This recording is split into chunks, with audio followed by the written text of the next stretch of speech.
Hello, everybody. Welcome to the Enough to Keep Going podcast, episode number 54 for Tuesday, July 24th, 2018. I'm your host, Osiris Prime. And tonight we have our gaming experience podcast. So we'll talk about games. So we'll talk about what we've been playing for the past week. And we'll actually hear from Mr. Agastocles, who's going to report out on his gaming experience this past week that we picked out for him. Well, at least part of it, I guess. And then we'll go into Swiss, who will talk about what he's going to be playing, or we'll choose for Swiss, actually, what he'll play in the next couple of weeks. So, before we start off with Agastocles, let's start off with our other host here. We have Agastocles Stamos. Agastocles, how are you? I'm good. And co-hosting with me tonight from the Geek Command Center is Power Armor Suit Fallout guy, Brienne of Tarth from Game of Thrones, and L337 from Solo, a Star Wars story. Oh, nice. Agastocles is getting in on the toy business now. I am. There are a few things left. I had to start dressing things up a little bit. I guess that's the thing to do these days. That's right. I got my Luigi, of course. I got to turn him on. Yeah. There he goes. And, of course, we got Mr. Swissguard, who we were just talking about, that you need to put something in the backyard. Yeah, literally, when Agastocles was off getting coffee, and it was that awkward silence before the show started, because, obviously Prime is a very difficult person to talk to.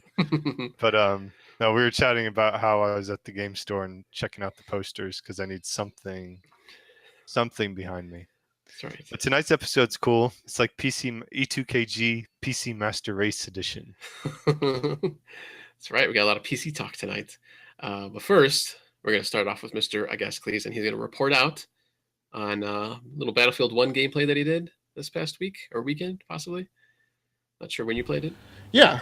Well, actually, I just started last night, so I apologize. Yeah, yesterday. It is feasible for a gaming assignment to be larger than estimated, so that happened. I just Swiss mentioned it's PC Master Race, so I got a little obstructed by the need to build this thing back there over the weekend. A series of unfortunate events, not necessarily unfortunate, just a random series of events unfolded that resulted in me doing a transplant and upgrade this weekend that interfered with my ability to get to my gaming assignment, so I got started a little later than planned. However, Battlefield 1 was an excellent qualification trial, shakedown cruise for what is now the new primary gaming desktop in the studio. So, I installed it, brought it up, set it to 4K, so that was fine. Turned up all the bells and whistles, so that worked well as well. And then I played a little bit of War Story, right? Because the first thing in my assignment was single player. So did you guys play Battlefield 1 when it came out 2 years ago, 2016? I haven't played the single player or the War Story yet. Just the multiplayer so far. Okay. I have not played a Battlefield title. Wait, ever? It's just there's a lot of holes. They don't call me. You guys call me Swiss because my kind of gamer handle is Swiss Guard, but you could also call me that because my library is Swiss cheese. Okay, I thought you were going to say it was like Switzerland and you play all the peacekeeping titles. You just don't want to take a side. Well, you want to take a shot. I do try to go through Metal Gear without killing anyone, so that's kind of a neutral stance. But gotcha. He's a pacifist. That's all right. That's interestingly relevant, right? Because one of my problems. So the game looks beautiful, right? No question. The Frostbite engine looks so good. It's got some weird jank to it, though. I don't know why. I know why DICE isn't better about it because DICE refuses to ever correct anything that they don't get right the first time. They just like to let poor performance sit in their product for the years that it's on the market. So it does this thing where it kind of hitches upon startup of a level, and the first, 1,000 frames or whatever are really clippy, and then eventually the engine kind of smooths out and settles out. I don't think that's my hardware because I'm running a GTX 1070 this is a game that came out 2 years ago, the same year that the 1070 came out. And great Scott, if they haven't like refined the drivers by now, and DICE can't refine their code so that it doesn't do that, then I don't think that's on me. But well, like you just said, it is DICE. So. Right. So, they might not have. So, but it's got some neatness to it. So I had previously played the Lawrence of Arabia war story. I think I played everything but like maybe the very last mission. This go through. I have been playing the British war story, which is the aviation one, and then I wrapped up or moved on to the Italian war story, which was kind of interesting because the Italian countryside is really beautiful. So crossing that terrain, even in a war scenario setting, much less ominous than crossing no man's land in France. As the British were fighting the Germans. But there's just there's some things that don't quite cement in, right, with the Frostbite engine and DICE's implementation. I really feel that both for DICE and for EA and Activision, I feel like they really ought to give these engines to an additional development team. So I think it would be fine for Activision to put a fourth studio into play in this and take that engine and really render a single player experience that's like 32 hours, because the shame of Call of Duty World War II from last year was that it was such a beautiful engine and such a well-written story, I thought, but you got such a limited amount of time to spend in it. And that was the sad part of it.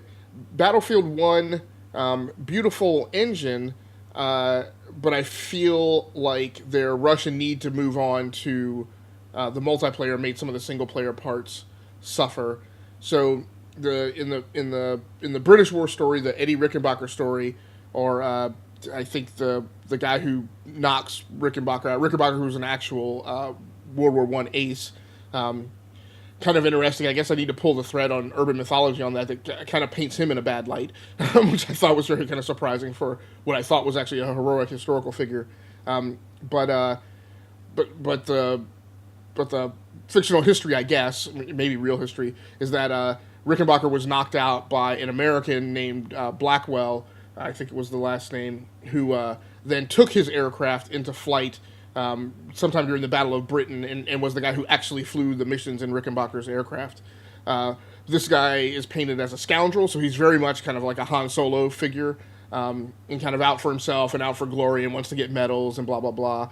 He gets paired up with a guy named Wilson, who is his co-pilot and gunner, and the two of them go off on adventures. And there's some neat character drama in here, like, Wilson knows that he's not, figures out that he's not Rickenbacker, but doesn't out him, basically because Blackwell, keeps him safe in the aircraft the first time, and he's like, I'll stick with you, but you got to do this, and you got to make sure I get home.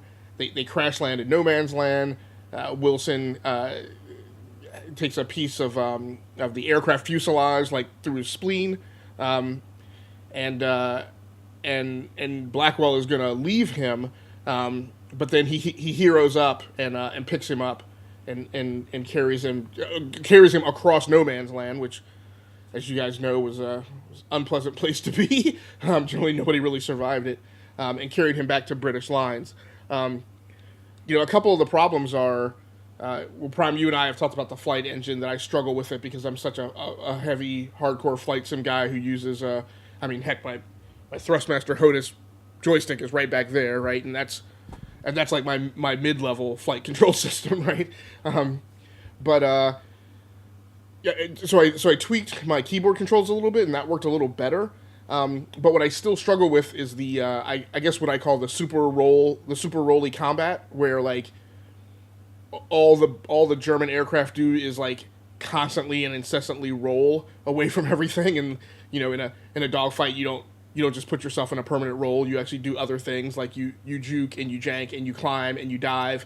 But it's just it feels like you're dogfighting with a bunch of whales underwater, right? They're just all rolling over and going belly up the whole time. So there's that. But Yeah. The flight in Battlefield One is definitely way different from, obviously, because it's World War One. So yeah, it's a little bit better, like in Battlefield Four and stuff like that, a little bit modern. right, So right. hopefully in V it'll be more to that, since it's World War Two. It's a little Yeah, bit yeah. more. But yeah, that's because that offers such a great collection of aircraft for people to fly, but you're going to be flying with a controller and a keyboard and mouse, and just doesn't. I don't know. So that's just me. But Can you use it? Can you use a stick or no? Did you I try? I can't remember what happened when I tried that on Star Wars Battlefront One, and for some reason it didn't work well. I can't remember. I can't remember why. Um, but but yeah. But then there's other parts that are kind of janky too. Like so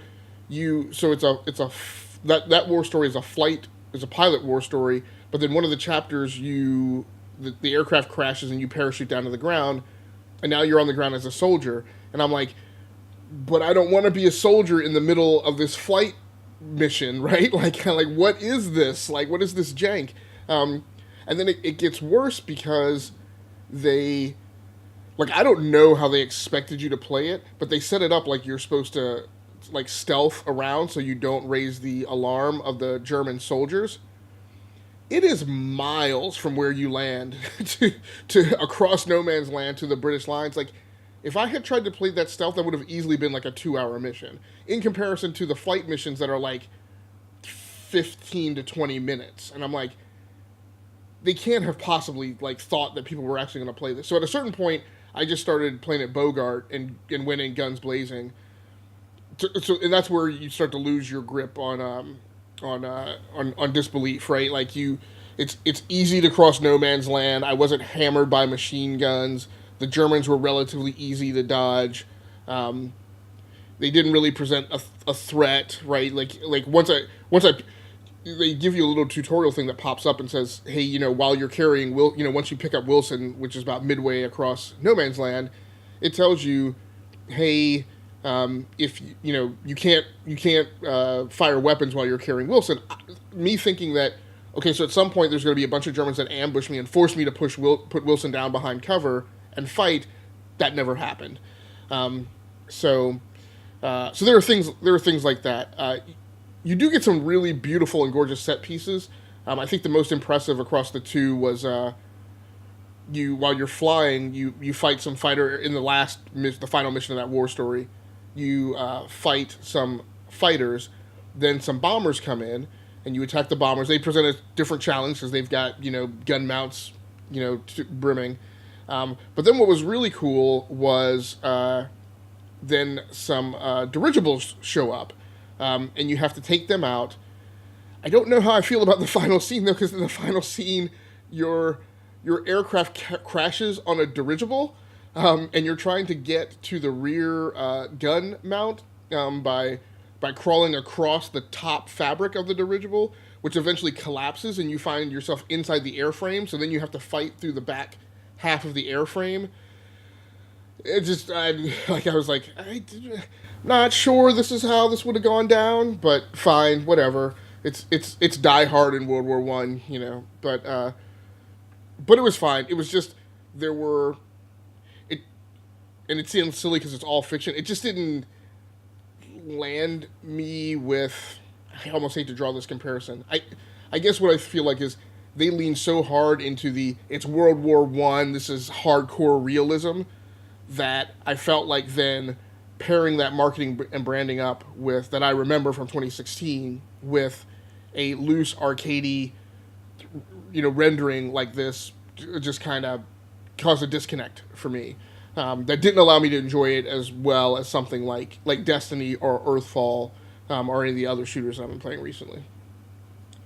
Yeah, we talked about that a little bit last night with marketing, and we were doing it in terms of hype, but sometimes it's hard to take a game as it is when you've been conditioned to view it a certain way, even if it's, unfairly because the marketing department doesn't talk to the design team. Well, yeah, and that's the classic story of Destiny 1, right? It was marketed almost as a Morpig and as a persistent online universe, and people thought that they were going to be playing, sci-fi Warcraft, and that's not what it was. And I don't think the design team ever thought that's what it was going to be, but that's what got publicized, and that's what they had to fight, over the next 2 years. Now, as far as the war stories, you can just do those in any order, right? Yeah, you can do them in any order. You have to progressively unlock the missions within the war story, but you can do them in any order. This is the thing that creates the. I'm really on the fence with it. Where, and this is why I say, man, I would love to see like that engine and those assets be handed to a dev team and tell them now just go make a big single player campaign, because the pro of the war stories is you don't ever have to get overly invested in a character or a setting, if it frustrates you or is boring, right? You kind of get in, you play your 3 to 5 missions, and then you're done. The downside of that is, if one of those characters dies in mission, like you kind of don't feel anything. It's not like the first Call of Duty, which I don't know if you remember, but you played that in like 3 segments, right? You were, I think you did British and then American. And then ended with Russian, and I think the British and the American guy die, I want to say, and then the Russian guy lives. But you spoilers. Yeah, yeah. If you didn't play Call of Duty like 15 years ago, but you felt something, right? And this one you don't feel as emotionally attached to the characters. But by the same token, like that's that's concurrently a pro and a con, I guess. Yeah. So other than, obviously, other than World War One, there's no like overarching story that links them all, right? Right. No, you can tell. Yeah. No, it's not like I think some Call of Duties have done a thing where like, eventually those two characters meet or something, and it's kind of like a handoff, or there's, they were on the same battlefield on the other side, or something like, on the other side of the field, or something like that. But no, there's no relationship here. Okay.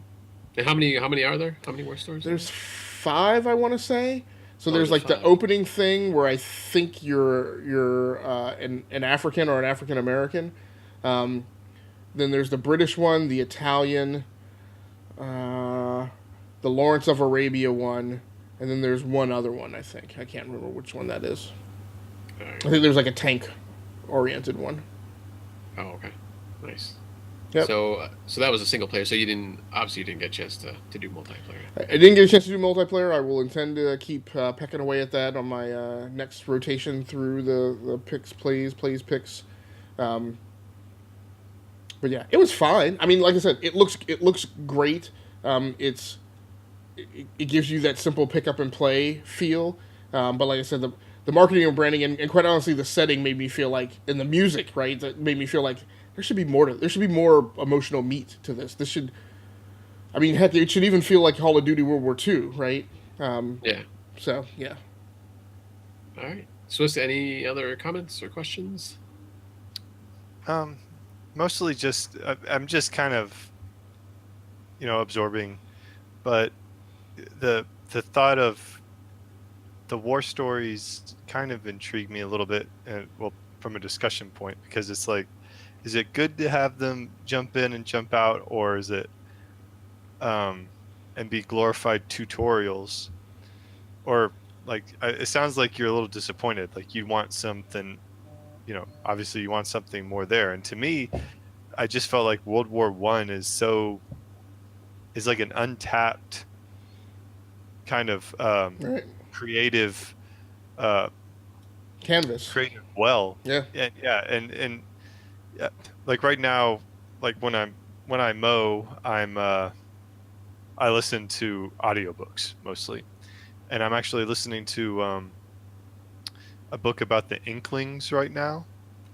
And so World War One, like C.S. Lewis and Tolkien, they were all involved in World War One in some capacity. So it's kind of like real life meeting E2KG, but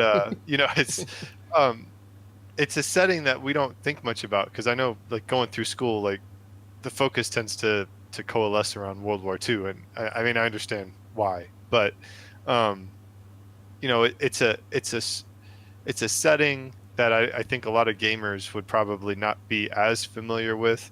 And like you said, you already are curious about going through and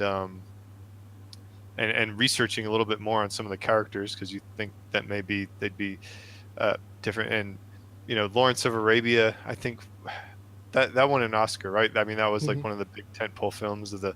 It's just culturally, I think it could have they missed an opportunity if they just were like, well, we just want to have regular Battlefield, but we'll throw it in World War I, and that's it. Like they kind of they had an opportunity to be different, and it sounds like they didn't fully seize it, and that sound to me that's a little disappointing. But like I said, I'm not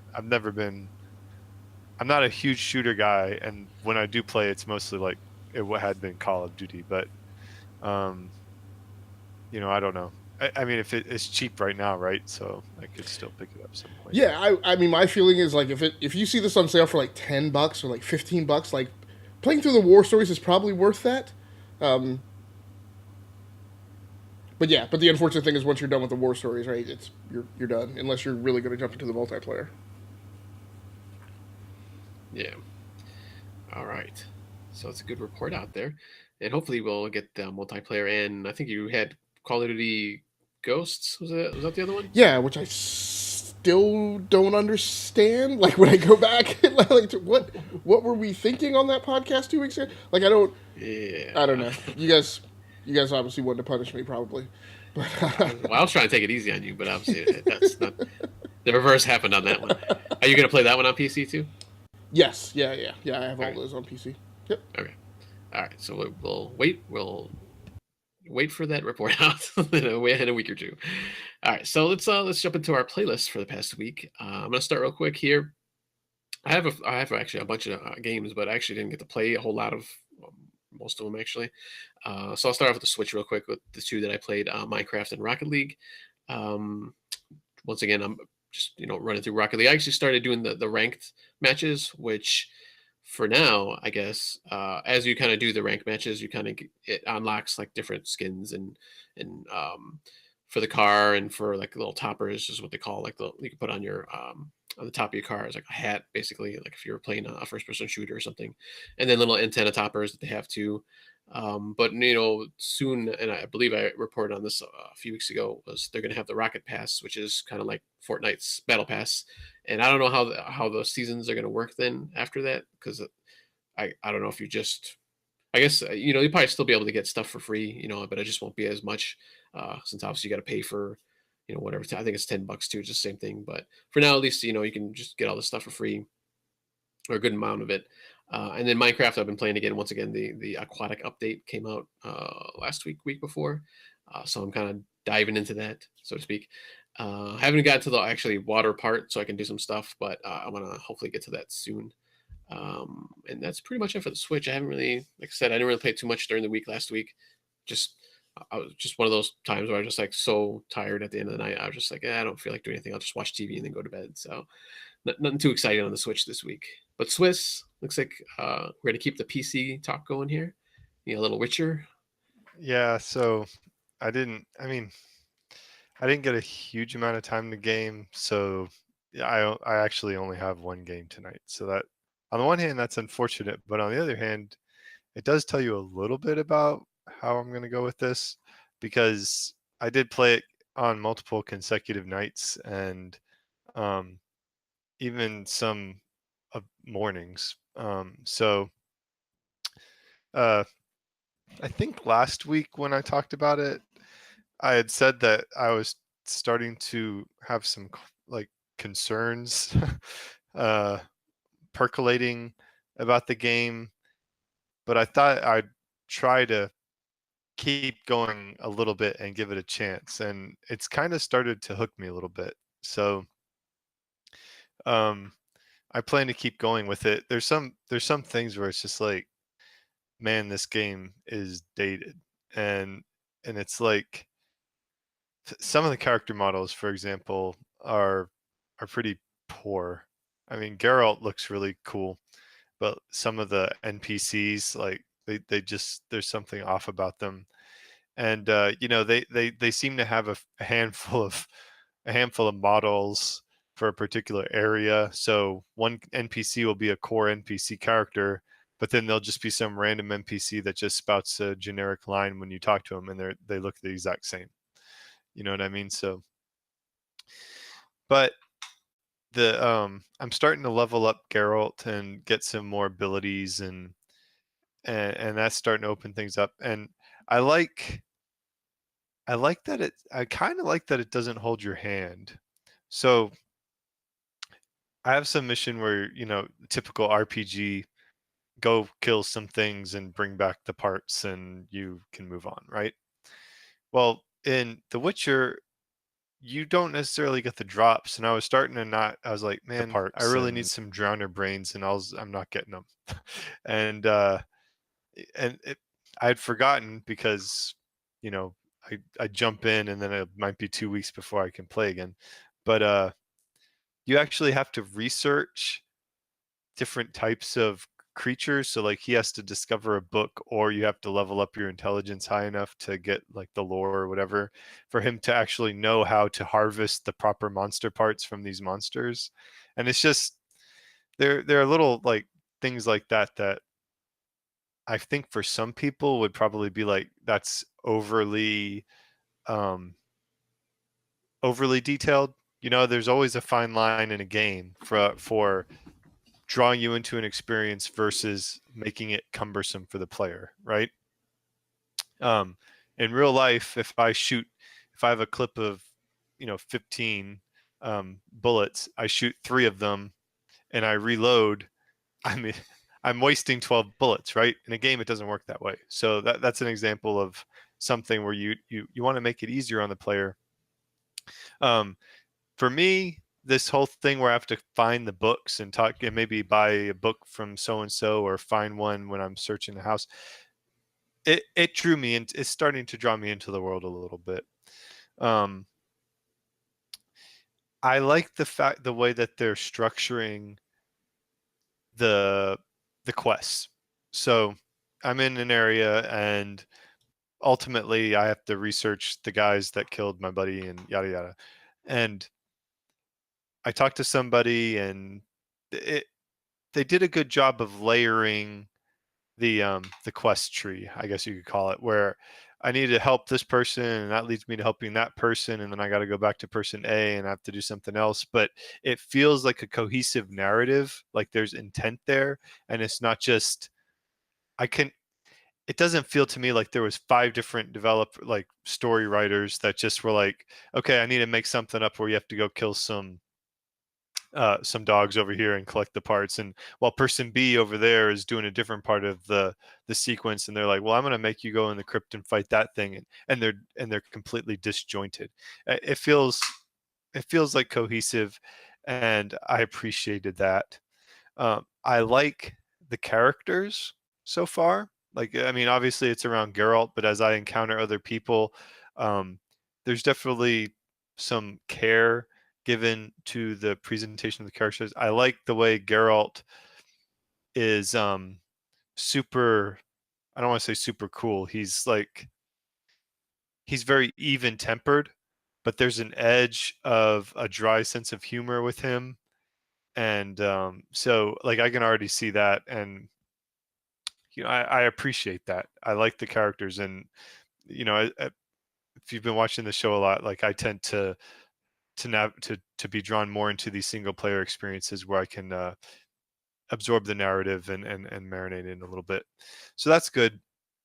Other things though that so those are all the reasons why I want to continue. I'm starting to get pulled into the lore. I like the characters, the combat. I'm starting to grok it a little bit, and I want to keep playing. The things that I'm like, man, this is an old game. Whenever I need to loot something, it takes me into like a loot menu screen, right? And I have the boxes and I can click the ones that I want, or I got to click grab all. But when I do that, it like freaking changes my camera when it loads back in. So I end up wanting to click the individual ones. It's just like, can I just click loot and go on about my business? And so now this is an old game. So let me ask: when you are in that loot submenu, loot management, inventory management, something, is the game on pause? yes. Okay, all right. So at least you're not being harassed. I believe I believe it when you're in that, you're in like what they call active pause Okay, gotcha. whenever you go into all that stuff. Yep. Um, the other thing that seems pretty old about it is there's no. I guess later on I heard you can get a teleport ability, but right now I'm like having to march my way across the map to go talk to person A and then march my way across again, and there's no fast travel yet, so that's a little clunky.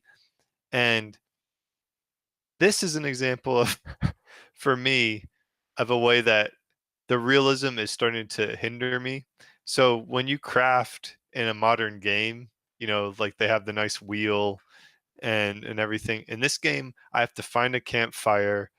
I have to sit down at it. I have to, and it goes into this meditation sub menu, and then I got to pick my items. And they have the formulae that you can do, but um, for me, it seems cumbersome because generally speaking, I haven't been having to do it. The combat's been easy enough where I haven't been forcing myself to. I haven't had to use alchemy to proceed very much. So it's all usually quest items, and it's just like, man, I just want to get my thing, and so that's a little bit cumbersome. But uh, what was the other thing that I was thinking that was old and clunky? I don't know. It's I actually enjoy the little mini game they have in there. It's like they play poker with dice. That was kind of interesting, but be interested to see what Gwent is like when I get up to Witcher 3. But anyway, it's enough to keep going. So There it is. The title of the show. Well, just to let you know, it does get better. At least in 3. I'm not so sure about 2. I forgot the title of 2. Something Kings. Can't remember right now. Assassins of King. Assassin's Kings, yeah. But 3, yeah, you don't have to do the campfire stuff for the crafting, and Right. you can loot all for when you're picking stuff up. So it's a I, lot I better. I can tolerate that if the story is good. And I Yeah, feel like the seeds are here for a good story, and everything I've, obviously heard is that it's really good. So I'm excited to keep going. Like I said, I would play at night, and then my kid wakes up at 5 a.m. So I bring the baby in the room, in the computer room, and start playing again until he starts banging on the keyboard and annoying me. So but Just- the one other thing that showed the age, like there's like some glitches every now and then with the cutscenes, where it's like one time I had to talk to a character to finish a thing, and it like loaded a separate cutscene and some other event happened. I'm like, okay, I guess I got to kill this guy, and I fought them off, and what it is you're on this bridge.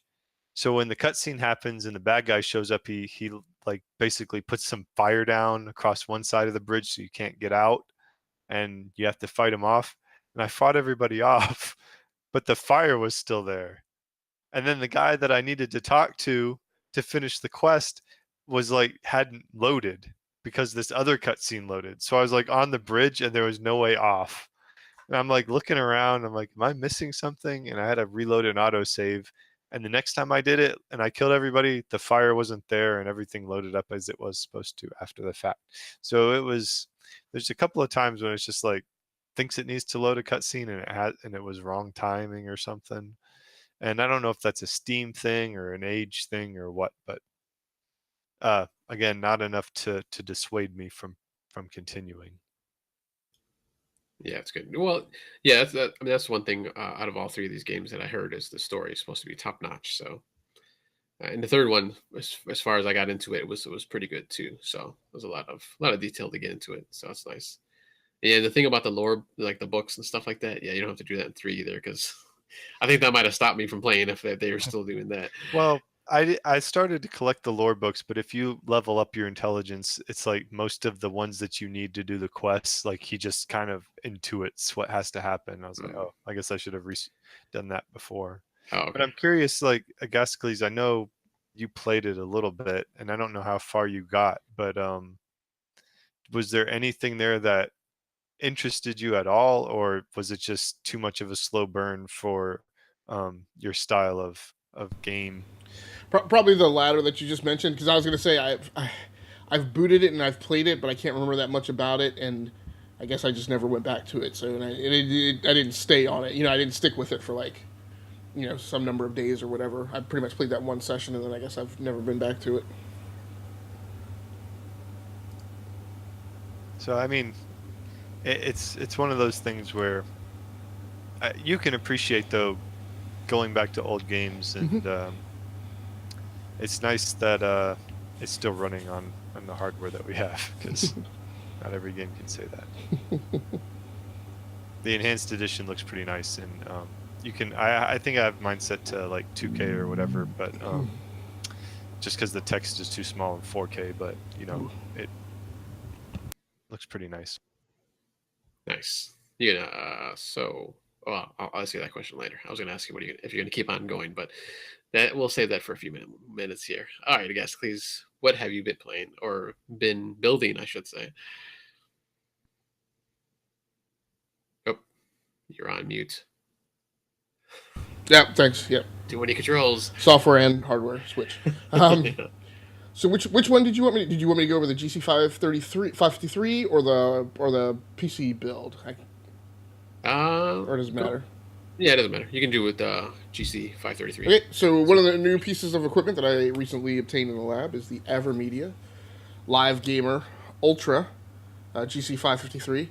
So this is a video capture device. So for all you streamers and game capture people out there, this is as far as I know, the first commercially available consumer level game capture card that will capture in 4K.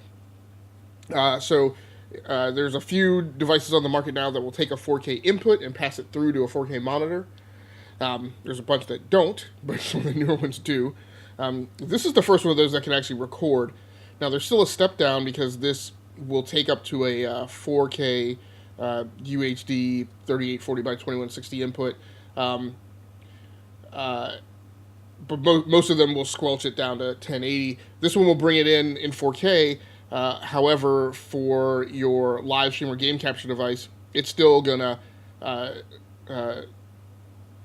drop it to 4K at 30 frames per second. So if it has a 60 frame per second input, it's gonna dump it to a 30 frame per second input. And just for it does make a difference. I haven't had a chance to see if it really makes a big difference on this device, but just in terms of when you record something at 60 frames per second, it looks noticeably better on YouTube than the same video recorded at 30 frames per second. So it does make a noticeable difference. But what's interesting about this thing is this is one of the only one of these. I think you can see it in there just a little. This is the first one of these that I've ever bought that has an active cooling solution inside of it. So when I initially hooked it up, I hooked it up on one workbench and then walked over to the PC that it was actually running to on a different workbench. And in between, I kept hearing this high-pitched whine, and I couldn't figure out what it was. And then finally, I went over here and bent over and put my ear down close to this, and it was in here. But it really, I mean, that's pretty much it. It's really dead simple. It has UHB.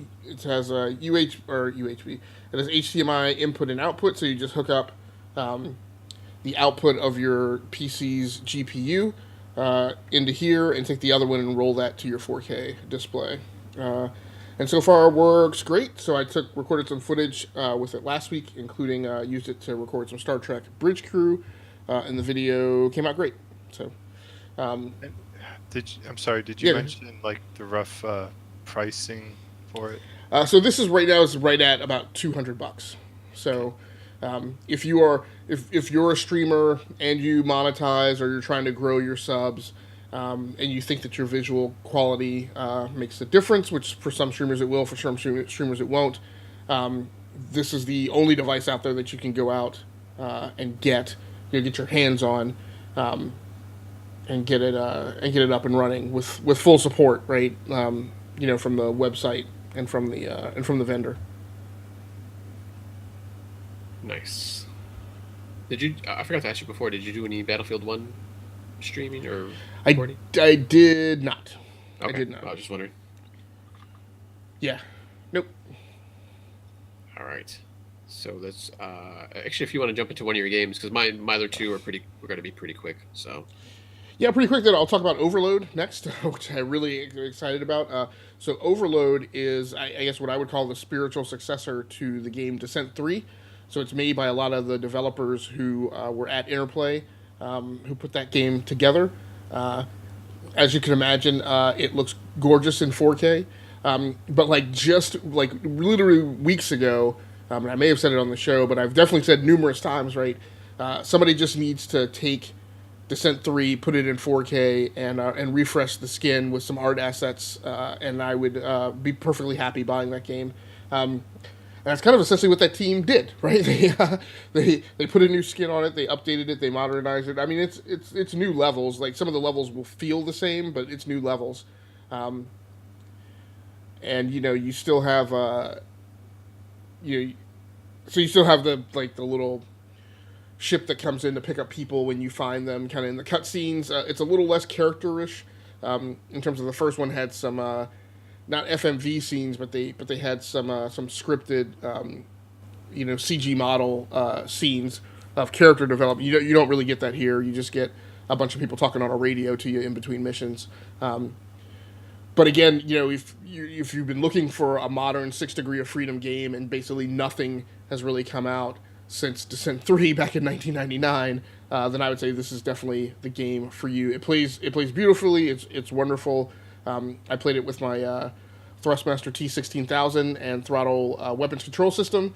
There was a bit of a problem with one of the control settings, and finally I realized I had to go in and set it under the axis configurator or whatever, not in the same key binding screen as everything else. But once I figured that out, fully supported the flight control system, and it was a joy to play.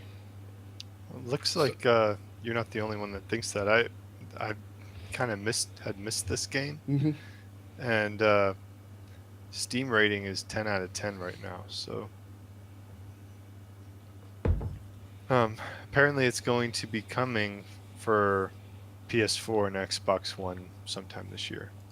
Yeah, that'll be interesting because so one of my classic things with this game, the style of game from these developers is the game 6 Degrees of Freedom, right? So you can roll on your axis, and you can also pitch the aircraft up and down, and then yaw left and right, in addition to some other degrees. But my main point is that it's entirely easy and it's expected for you to become disoriented.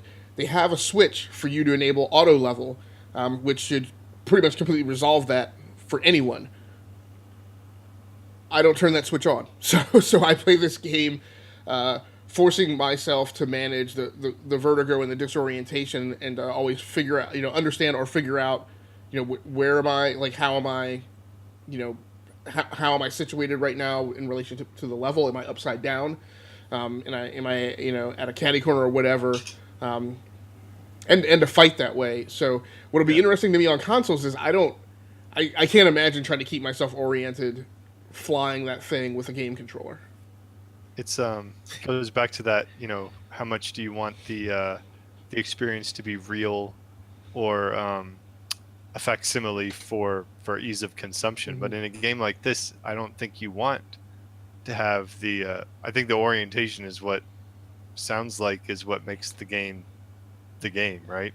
Yeah, if auto level were on, I don't know that I would have as much fun as I've had playing this or Descent 3. So you play the story? I'm assuming you play the story, right? Yeah, so that's a good point. So it does have multiplayer. More importantly than multiplayer, it has VR, and I have not done either one of those. But I definitely consider that a value add when I was making the decision whether or not to plunk down. I think it's $30 right now. All I can say is yikes about that one. If you can turn all around when you're in VR, that should be. Yeah, right. I would have almost thought that would have been one of the first things you would have tried. Don't eat before you do that. Yeah, well, when I played it, I was mainly breaking it out because I wanted to use my joystick, and I didn't need the added complication of the VR helmet and getting that set up because it's not I think I was reading an article or something, or maybe I said it. But it's not this. That's not a zero cost opportunity. Right? When you go, hey, tonight I'm going to play VR, that means a certain amount of minutes that you're going to expend in setup and checkout. So is Is it kind of just funnel you into big open areas, or is it just like an open world thing, or like how does that work? So it's kind of classic first person shootery in that like a big element of it is the level design, right? So you have to figure out where to get to.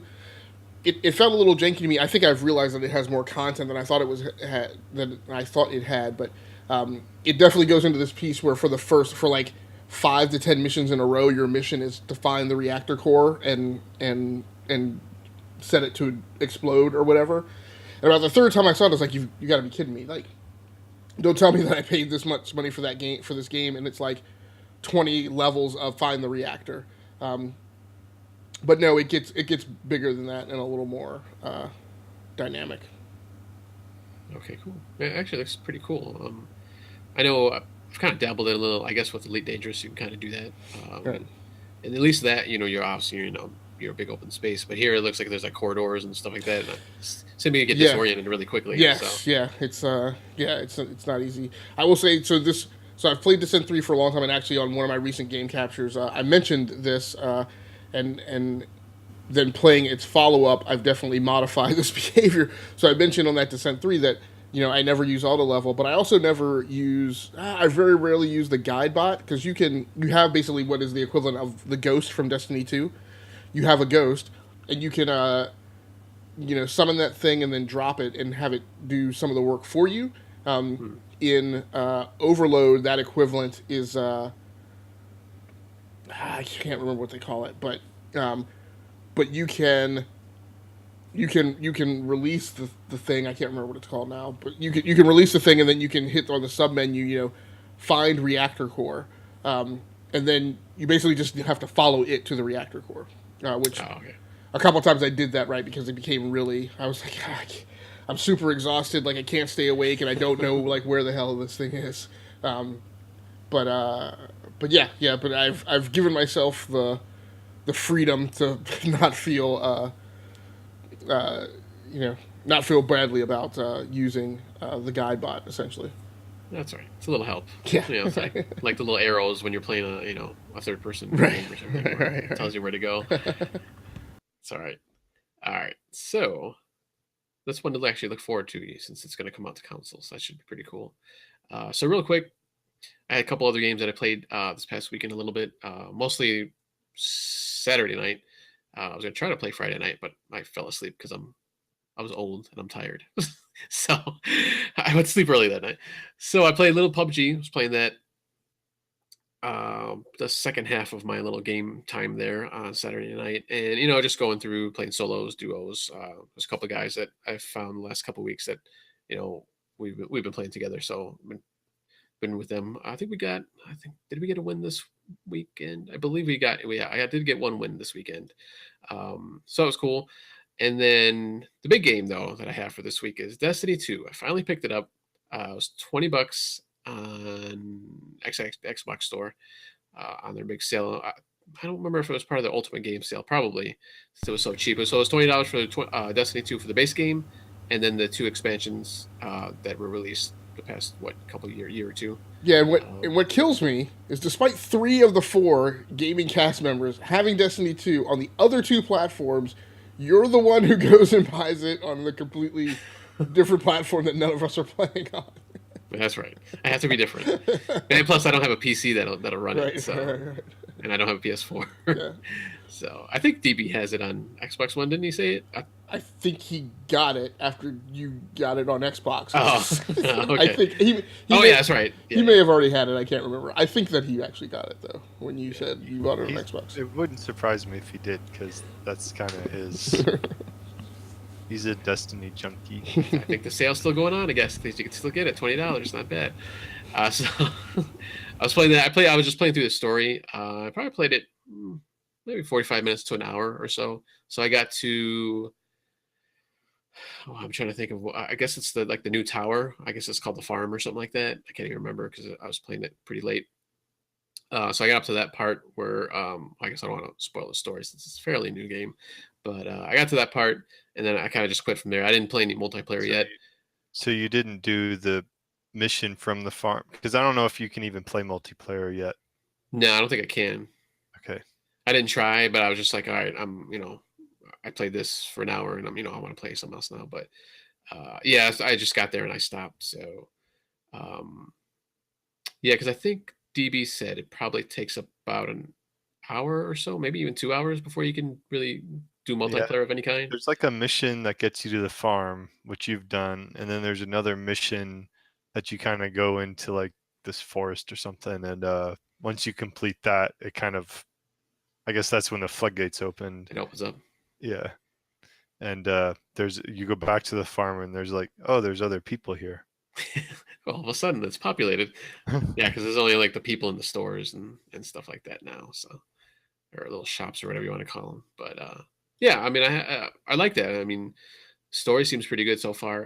Unlike the first one where it's kind of scattered about everywhere, where you just kind of got snippets of story here and there. This is kind of a more cohesive story so far. I don't know if it stays like that or not, or if it heads in that direction. But yeah, I'm liking what I've played so far. It looks great.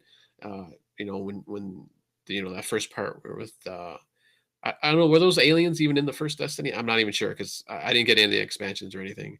So I don't know if you or our guest please can have any knowledge on Which that. which aliens are you talking about? The big beefy guys that attacked the tower and Yeah, they were in the first one. I can't. The name escapes me. Yeah, I right can't now, remember. Yeah. The names. Okay, were they part of an expansion or something, or No, you just encounter them later in the first. They're like the last race, and hostile race that you encounter of the four, because you get the fallen, the Vex, with the robot?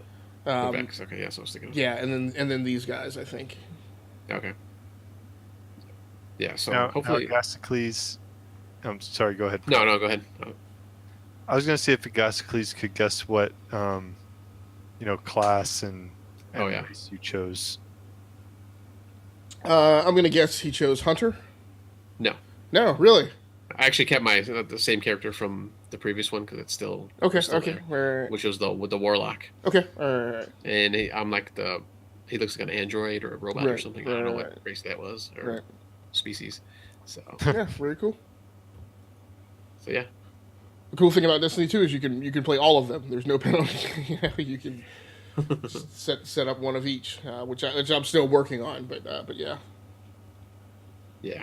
I'm actually I'm kind of chomping at the bit to get to the multiplayer because I always like that and for all I said about Destiny in the past, I mean, and I think I said this before too. I mean the controls and the gameplay itself, it was, I mean, they're spot on.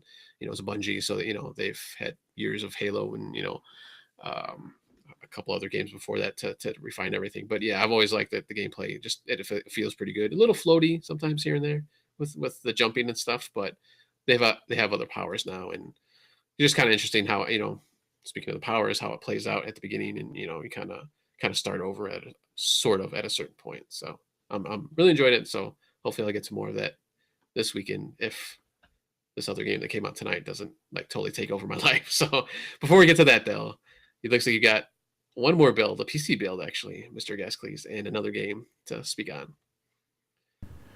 Yeah, I'll try and make this really quick because I think we're running up. Still muted. Just do one. I'll try to make this really quick because I think we're getting pressed for time. But yeah. So the weird series of events was the Uber box, which is over there on the other side of the room, which was supposed to be my primary. Was supposed to be my primary streaming PC and studio box.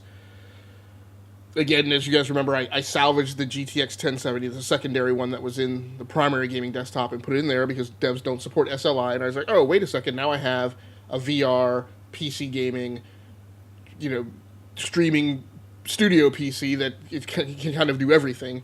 That PC was built on Ryzen 5. The one shortfall was that because I was building to budget, when I built that one, I only put 16 gigs of RAM in it, and every other workstation in the lab at the time had 32 gigs. So I was going to go to 32 gigs. Of course, in the meantime, I've also started this shtick of, I want to convert a large chunk of my gaming peripherals to Corsair. So as Swiss has is it a set of Vengeance RGB RAM that's in your box? I only have 16 gigs of RAM, so I have a pair of 8 gig sticks because I have a micro ITX case, so my Right. my MOBO only has like 2 RAM slots. Right. So I ordered two sticks of 16 gig Vengeance RGB RAM, and the problem is in the Uber box the CPU cooling shroud is so big that I could only put one in there because the other memory slot, that the furthest memory slot I could get away from the CPU cooler, still gets into the mechanical envelope of the cooler, and kind of winds up sitting below it. So I couldn't put the other stick of Corsair RAM in there because it's And tall and very wide, and it has like a shroud on it. and just to be clear, you have a Ryzen 5 1600X, correct? In So that- you have In You that have- box, yeah. right. So you have it's not the stock cooler, Correct. because it doesn't come with a stock cooler. Correct. But just for the record, regardless, I never use the stock cooler in my builds. I always buy an aftermarket. So at any rate, the point is, I had a leftover stick of 16 gigs of Corsair Vengeance RGB RAM, and I didn't want it to go to waste. This machine I built 2 years ago. In 2 months, it was going to be in the envelope to do what I call my mid-cycle transplant and upgrade, which means basically what I do is I don't replace everything in the box, but I do typically want to move it to a new case. And I normally will swap out the power supply. I didn't do that this time because I felt like my power supply was good. But I basically bought a new case, motherboard. I already had the RAM, CPU and CPU heatsink and fan assembly, and then built this new box and then combined it with everything that I salvaged out of the first box, which it was another surprise to me by the time it was all over because I didn't expect this. I actually used every piece from the old box. The only thing that was left in the old box were one for one the pieces that I replaced in the half build of the new one. So I did the transplant, meaning I forklifted it into the new case, and then put all the parts in there. And amazingly, it's built on an Asus Prime X370A motherboard. The last bad motherboard that I got was an Asus motherboard, so I really didn't want to right now I don't build on Asus at all. But I got when I went to put the order in because I was building on a time constraint because my wife was going out of town and I was like, okay, I've got time to build this thing, but I got to get it built like this weekend. The ASRock board that I had in my shopping cart, like they ran out of stock. When I put it in my shopping cart, they had one left. By the time I went in to order it, they had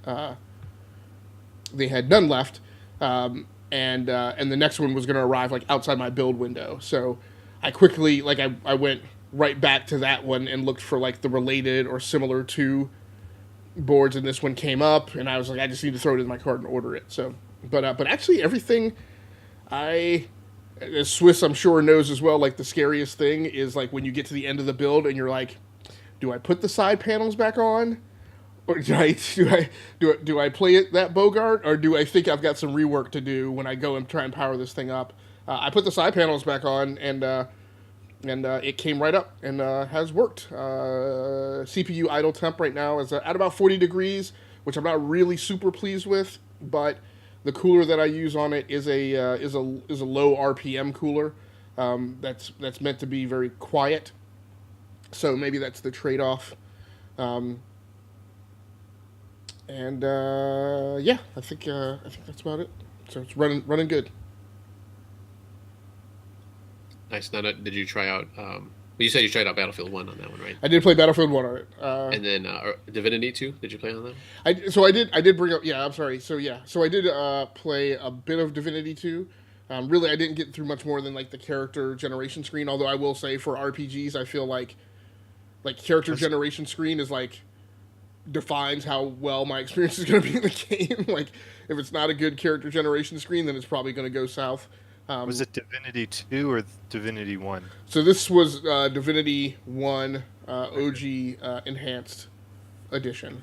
So I think it looks like what I did on Steam at some point was I bought like the whole thing, which is problematic because it's like 15 games all named Divinity something, or like it all blends together. But this is actually the first game with the enhancements.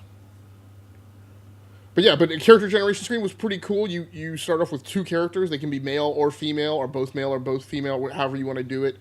Um, and despite it will try and force you to. Well, it starts you off with default settings already for those characters for appearance and what skills and attributes they have. But you can go into them and log in and blow all that stuff out, and reconfigure it however you want.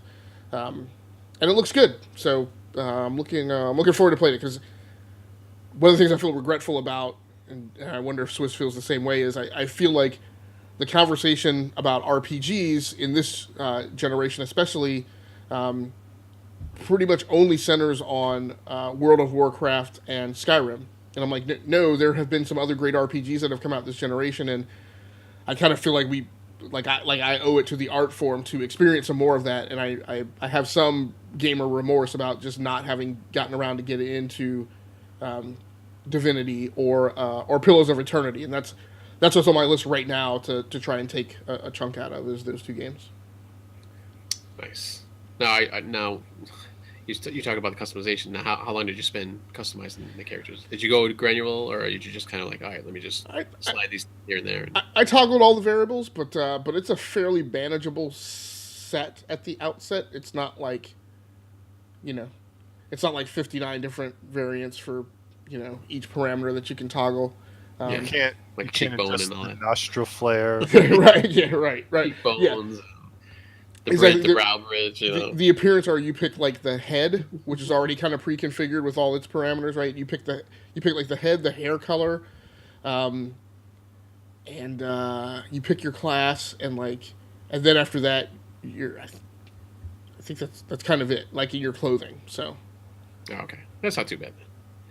Yeah, it's not like an EA game or a BioWare game where you're in like the face editor, 15, 30 minutes. Seeing how far you can pull the nose out, away from the face. Yeah. Some big wonky arms. And stuff right. All right. All right. Swiss, you said you had this game, but you hadn't played it yet, right? I believe. Yeah. So I think I bought it. For some reason, I must have had extra Steam money, and I think I bought it for myself and my brother, because he's not. I mean, he plays games, but basically just to play with me. So he's not going to go out and play. And we enjoyed growing up playing co-op, and like Baldur's Gate 2 Baldur's Gate Dark Alliance immediately springs to mind as a game we played a lot of together. And I think at some point I was just trying to find something on Steam that would fit that niche and would run on his laptop, which, as a non-gamer isn't, exactly top of the line. So I'm kind of waiting for us to wrap up Borderlands 2. And then I think we're going to pivot to this game, and that'll be our bi-weekly, Saturday morning gaming for probably another year or so. That is going to take us to beat it. But yeah. Nice. All right. So before we jump into what Swiss plays, let's if you go through just one title that you're gonna be playing here coming up in the next week. For me, it's gonna be No Man's Sky. Obviously, like my title says, I've been waiting for that one for a while now. So I'm jumping into that. Swiss, how about you? I'm going to play The Witcher, and one reason I also haven't played anything else was I'm waiting to see what the plays segment is. Although I do have an itch to play a little Splatoon 2 and perhaps Mario Rabbids. So we'll see if that gets threaded or woven in there. Nice. All right, and a guess, please. Besides Call of Duty Ghosts. Right, so I have my things that are assigned, but I am going to try and continue chopping away at Divinity Original Sin Enhanced Edition, and then I think I'm going to try and get over to my PlayStation 3 and play a little F1 Championship Edition and a little of the original Uncharted. Oh, nice. Since that title seems to be back in vogue these days. I actually have the Uncharted collection and Uncharted 4 on PS4. And if you do play like the first Uncharted, like the OG Uncharted, I've never played them. So maybe I'll throw that in just so we have a comparison. So keep me in the loop. Yeah, absolutely. Nice. And actually, that reminds me. I got my GameCube games to play: Simpsons Hit and Run and Tony Hawk's Wasteland. Hmm. So speaking of picking games, Swiss, you got 4 choices here for us this week. What do you got?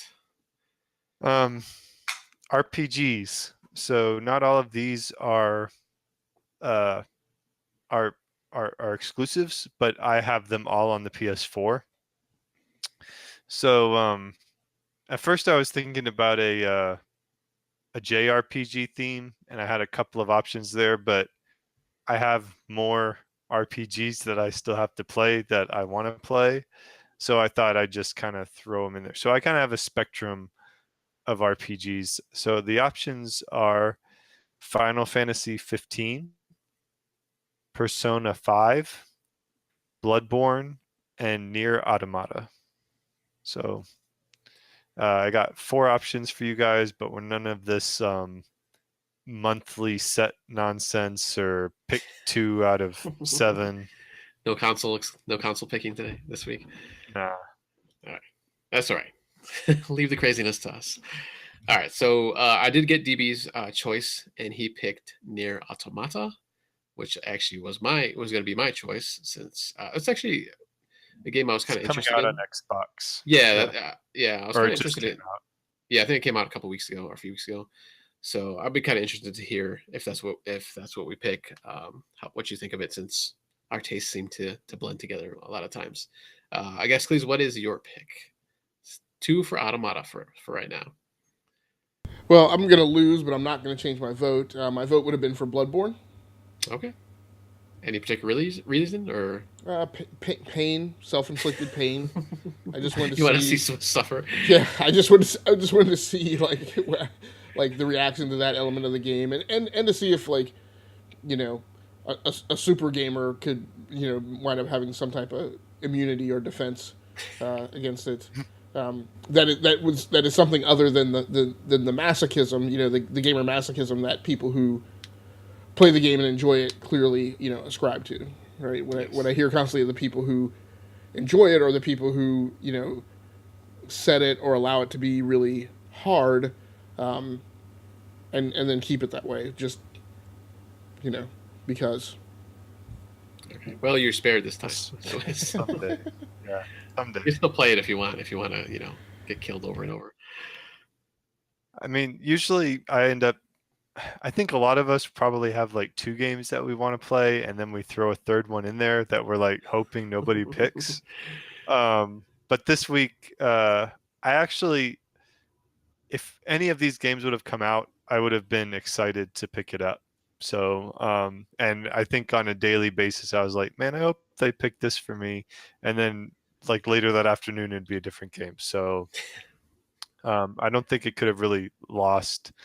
I don't think I really would have been disappointed. So, Nier Automata, that was actually a game that I was planning on starting before I realized I have a Pix Play segment, so I got to throw it in my Pix Play.